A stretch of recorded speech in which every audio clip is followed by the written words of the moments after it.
orang akan menyebut engkau dengan nama baik yang akan ditentukan oleh Tuhan sendiri.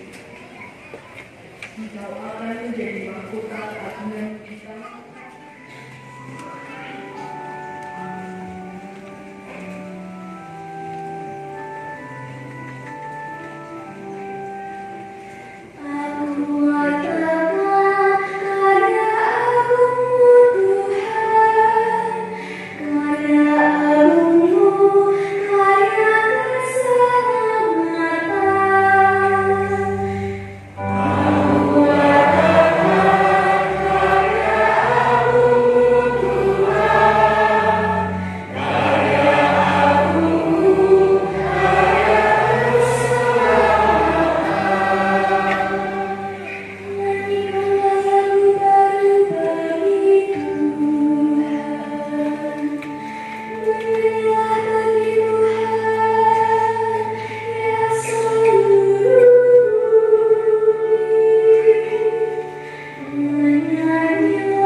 Luar biasa kita mendapatkan bintang tamu, yakni seluruh atlet PUR dan juga orkestranya, ya.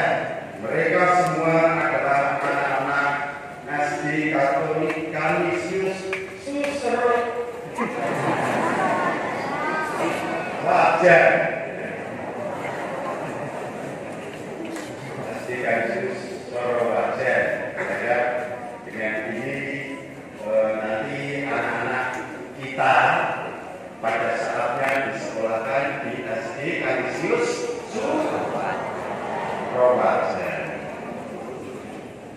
Saudara-saudara yang dikasihi dan mengasihi Kristus, Nabi Yesaya dalam bacaan pertama mengungkapkan kebahagiaannya dan dengan memuji Allah karena umat Israel yang dihukum oleh Allah di pembuangan ini telah dipulihkan dari segala kesalahannya, diampuni.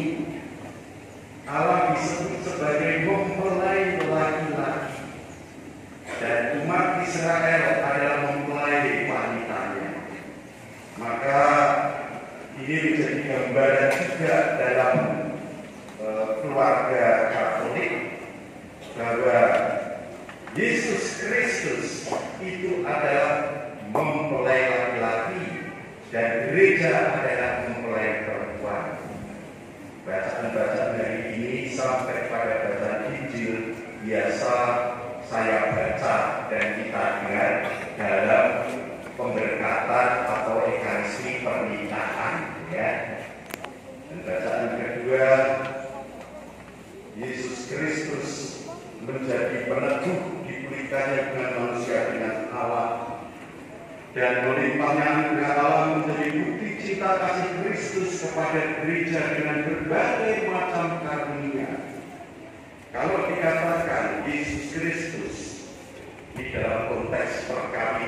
juga. Sebagai mempelai laki-laki, kita bisa melihat bagaimana sebagai mempelai laki-laki dengan mempelai perempuan yang adalah gereja sangat setia. Meskipun juga umatnya itu pernah mengecewakan Yesus dengan besar-besarnya, umatnya juga pernah nakal, tetapi apakah Yesus pernah tinggalkan umatnya? Tidak. Apapun yang terjadi, Yesus Kristus menunjukkan kesetiaannya sebagai mempelai laki-laki. Apapun keadaan umat. Saya bandingkan, ada sebuah keluarga kecil, dan keluarga kecil ini keluarga muda. Sang bapak ini namanya Pak Jo. Pak Paijo ini dimarahi bosnya di kantor. Sebetulnya dia menjadi orang penting di kantor. Dia membuat proposal yang diajukan kepada kliennya untuk sebuah proyek, tetapi proposalnya tidak diterima oleh kliennya. Maka bosnya marah. Ini omsetnya miliaran rupiah, tapi ditolak. Maka Pak Paijo ini bayangannya, waduh, mesti bosku boleh komunio cari orang lain, dan saya siap-siap dia pengennya pulang ke rumah, pengen merasa tenang di rumah, karena di kantor gak boleh panas. Ketemu anak dan istrinya, di mana anaknya itu masih kecil-kecil dan nakal-nakal, tapi melihat kenakalan anaknya dan keceriaan istrinya itu yang dirindukan. Sampai di rumah ternyata istrinya itu ngomel-ngomel, buru-buru dikasih senyum, dikasih sun, dia ngomel-ngomel, mengeluh, mengatakan bahwa ini loh yang suruh itu, waduh, ributnya malah tidak berapa, malah sering menakali adiknya. Padahal adiknya itu cengeng, siti-siti nangis, siti-siti nangis. Jadi istrinya Pak Paijo masih sabar-sabar, tapi dia boleh mau cari ketenangan supaya saya mencari bisa merasakan kebahagiaan sampai di rumah. Kok sini kalau ini ya? Dia mencari tempat lain, menuju ruang lain, yaitu ruang makan. Itu dia membuka tudung saji, dan ketika dibuka,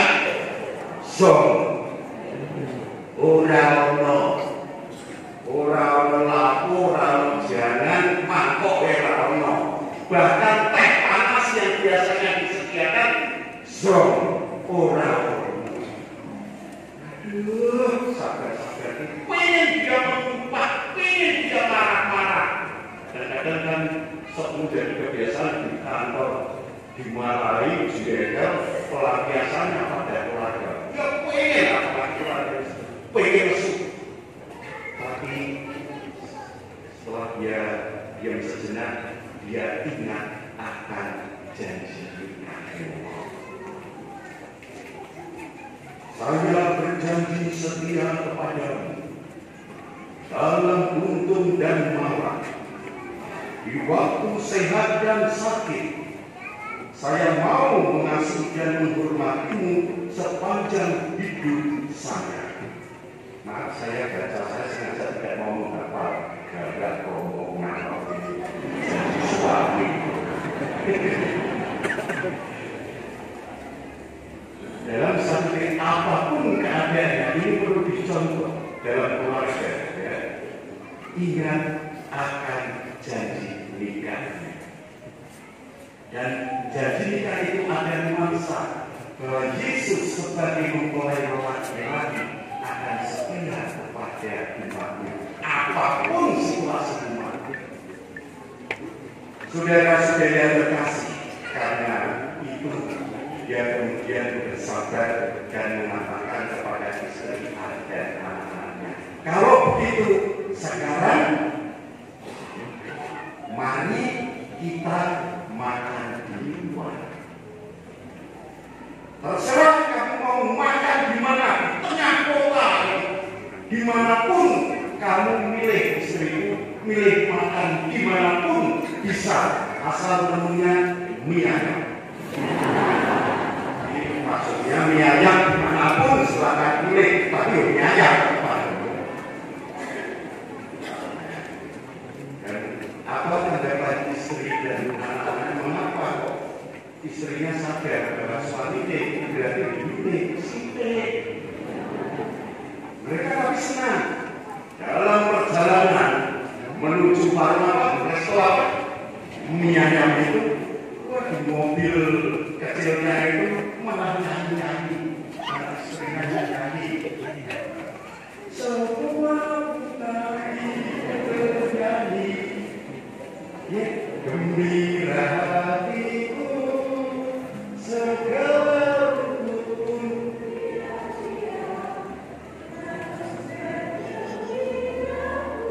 Oh, anak-anak orang hafal sih, hafal untuk ini. Mereka makan dengan senang dan gembira, seolah-olah sudah melupakan apa yang terjadi, situasi yang buruk di rumahnya. Dan sampai pulang pun masih nyanyi, sebelum tidur mereka juga berdoa bersama. Pagi-pagi Pak Paijo ini ditelepon bosnya, Madek.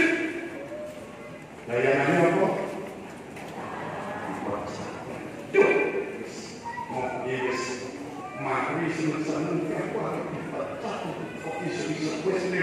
Mungkin nanti bosnya ini juga bosnya kamu tidak bisa berada ke kantor lagi sekarang dan selamanya karena sudah ada penggantinya. Tapi bosnya itu malah mengatakan, Pak Paijo, klien kita yang kemarin menolak subuh-subuh tadi menelpon saya dan menilai bahwa proposal Pak Paijo brilian dan proyek itu terjadi miliaran rupiah kita yang mengerjakan. Lagu banget Pak Paijo. Kamu datang ke kantor cepat, saya akan kasih bonus 30 juta. Ini kemudiannya sudah jual. Saudara-saudara yang terkasih, dalam situasi apapun, semua pengikut Kristus mengedepankan pilihan yang terbaik. Jangan mengikuti emosi sesaat, pilihan yang terbaik.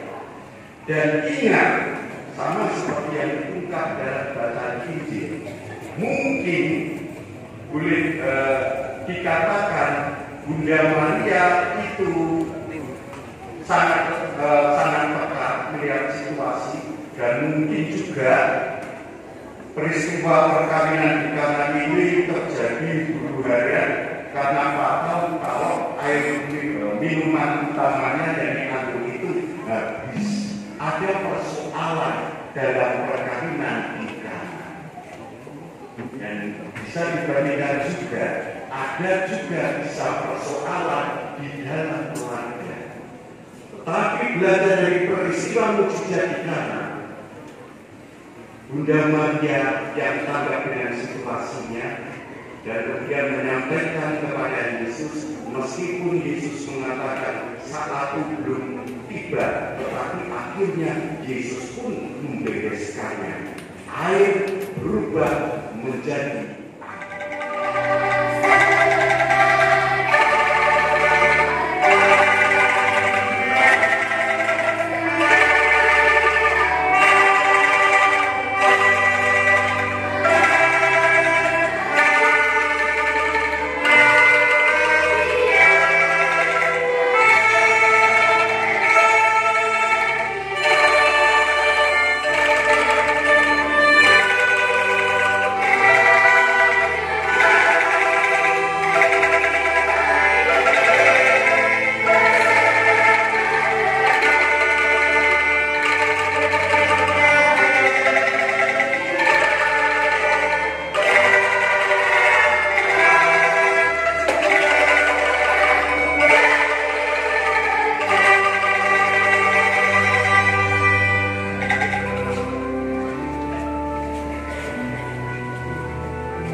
pergilah, misa sudah selesai.